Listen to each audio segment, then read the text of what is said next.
Hi, welcome to EdTech Moment, where we show you how to integrate technology into the classroom. I'm Bill Selleck, and today we're going to be talking about documents inside of Google Docs.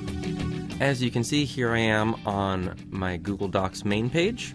I'm going to come over here to Create and choose Document. The title of your document is the first thing you're going to want to name. Whatever you name this, this becomes searchable. So if I add EdTech Moment example foosball, I don't have many things called foosball inside of Google Docs. So now that I have this saved, if I were to search for foosball, it's going to come up right there. It's the only thing. So if you give it an interesting title, it's going to be quite easy to find later on. We talked before about sharing, same thing. Now, whatever you know about Microsoft Word, or if you use OpenOffice, or Apple if you use Pages, all of that pertains to Google Docs. I want to give you a few highlights that might be different or that you might not be used to from some of the other documents. So if I start typing, I picked foosball, so how about if I say, outline, foosball overview, and then I can talk about the history of foosball, and another heading, another topic, and talk about foosball strategies. And then maybe don't spin, and how to pass, it's important in foosball. And then one more thing, foosball advanced tips. Talk about it, I turn on the blue mongoose. So with this, I can just start typing about, whatever, the history of foosball from here. What you might not be used to, instead of just changing the size here, I can come up here and change different headings. So here's heading 1.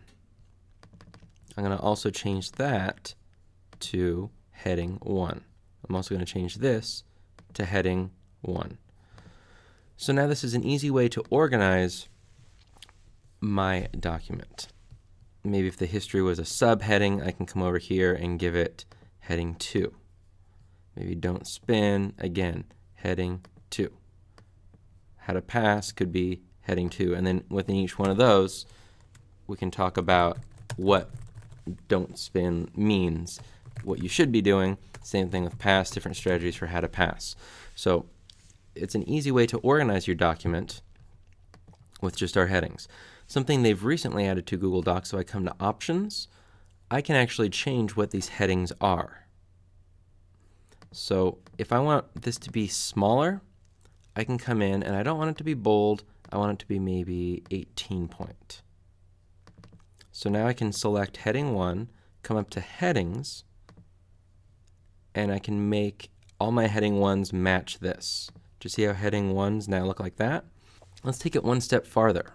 If I come up here, we can just call this table of contents. I don't want that to be anything fancy. Let's just call that normal text. And under insert, I can insert a table of contents.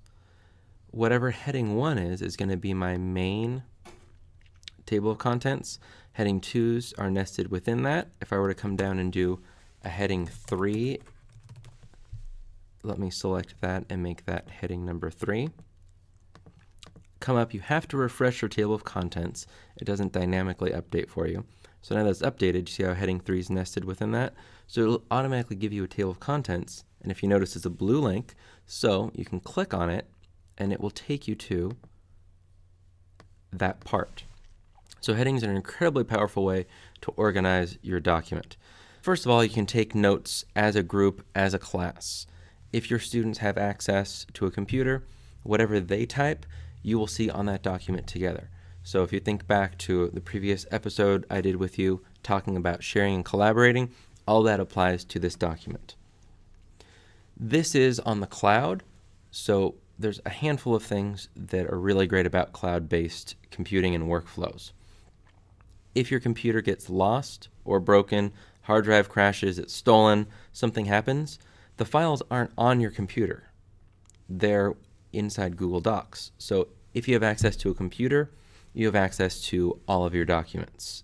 And finally, because it's cloud-based, you have to pay for it. You're not paying $100, $200 for Microsoft Office Suite. So thanks for checking out EdTech Moment. Be sure and visit our website, edtechmoment.com. If you have any questions, you can reach us at either feedback@edtechmoment.com, or if you want to just reach me, you can reach me, Bill, at edtechmoment.com. Be sure and visit us on Twitter, @edtechmoment, and thanks for taking just a moment.